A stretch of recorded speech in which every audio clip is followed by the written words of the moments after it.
Okay, so U.S. stocks under pressure today. We did get new reports of an oil tanker explosion in the Middle East, and that is casting doubt on hopes that the conflict could end soon. U.S. President Donald Trump did hint yesterday at one point that the war in Iran could be over, quote, very soon. Let's get more from Colin Stewart, CEO and portfolio manager, JC Clark. Great to see you as ever, Colin. Really appreciate it. What's your thoughts right now? Are you changing your portfolio at all in response to these events? No, Andy. I mean, I think we've been fairly defensively positioned here for a while, and obviously the Iran war and conflict is having an impact on commodities, oil, and equity markets as well. But I think regardless of how this plays out, with the Iran conflict, we are concerned about a number of other issues, including a slowing labor market, relatively high valuations in the U.S. equity market, and obviously the very significant AI disruption we've seen sort of sweeping across equity markets over the last couple of months. And I don't think that's going to end quickly either. So we just think there are a number of risks on the horizon, and it's a time to be, defensively positioned for equity investors. Let's maybe put up a one-year chart for the NASDAQ 100 as a proxy for tech stocks. I know they obviously don't move in tandem, but what is your feeling? I mean, is it almost certain that there's going to have to be a major scaling back of investment in data centers, for example? The volume of spending that's been announced is incredible. Yeah, I mean, the volume of obviously the growth of AI and the volume of spending, the CapEx by the hyperscalers is immense and seems to be continuing to grow. So I'm not sure that we're going to see a pullback in that spend near term. I guess the real question for investors is going to be, what return these companies are earning on this massive amount of CapEx. I mean, hundreds of billions of dollars expected this year, and that's up significantly from 2025. So that has to be proven out. I don't think we've yet seen the return on capital, and at some point we believe the market is going to start demanding to see significant increase in cash flows and earnings from the companies that are spending this large CapEx to sort of prove that there is a return on capital. And there's obviously some uncertainty now. I think last year the market looked at AI as sort of a one-way positive trade. And this year there's concern about not only that return on capital, as I'd mentioned, but I think on, also the various potential industries that AI could disrupt. And we've seen,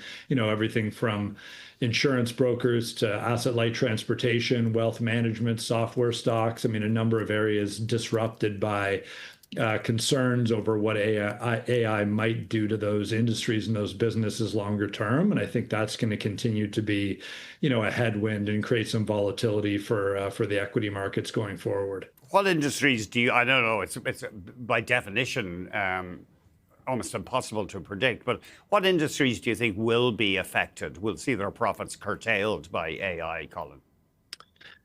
Yeah, I mean, I think there are certainly a number of industries that people are. I mean, the most concern has been around software companies. Obviously, I think that perhaps is a bit overblown, and that's an area that we historically have not owned a lot of stocks, but have started to look at some opportunities because many of these software stocks have corrected 40, 50, 60%. But obviously, it's the asset light industries that are seen as most disrupted. Things like human resource companies where their revenue model is based on a per employee or per seat basis. Software would be one of those, but other companies, payroll businesses, other areas in technology, companies that are sort of in the human resources area and it would require, sort of charge on their revenue on a per employee basis. I think those companies, if we see white collar employment shrinking over time, those industries could be vulnerable. And it's obviously on the other side, it's those companies that have hard assets, whether they be, industrial businesses with manufacturing facilities or mining companies or companies with hard assets are certainly seen to be less impacted by this AI disruption, but it's obviously moving quickly in early days. So we'll have to see how all this plays out. You have some stock ideas for us. Magellan Aerospace. Canadian base, but a global player in this industry. What attracts you to this name, Colin? Yeah, it's a Canadian company, and we've seen a significant increase, as I think everyone knows, in defense spending globally, and particularly by NATO countries. And Canada has made a significant commitment to increase defense spending over the next decade, and I think that's going to benefit Canadian aerospace and defense companies. Magellan is a business that builds structures for engines and airplane bodies, both commercial airlines as well as on the defense military side. So we think there are going to be a number of new opportunities for Magellan to do business with the Canadian military and other NATO countries. So we think the industry outlook is very positive. This is a stock, even though it has done well in the last year, still trades at a fairly discounted valuation multiple, just over 8 times EBITDA, which is a major discount to where sort of the North American aerospace and defense comps would trade at. They pay a dividend, which was increased last year, and the company's earnings have been growing. And we think there's still significant upside for margins for this business, and it's got a very healthy balance sheet. So we think the company could be, in the market for acquisitions. So there's a number of reasons we like it, and it's still fairly under the radar screen. But one of the sort of few ways in Canada that investors can get exposure to the aerospace and defense sector.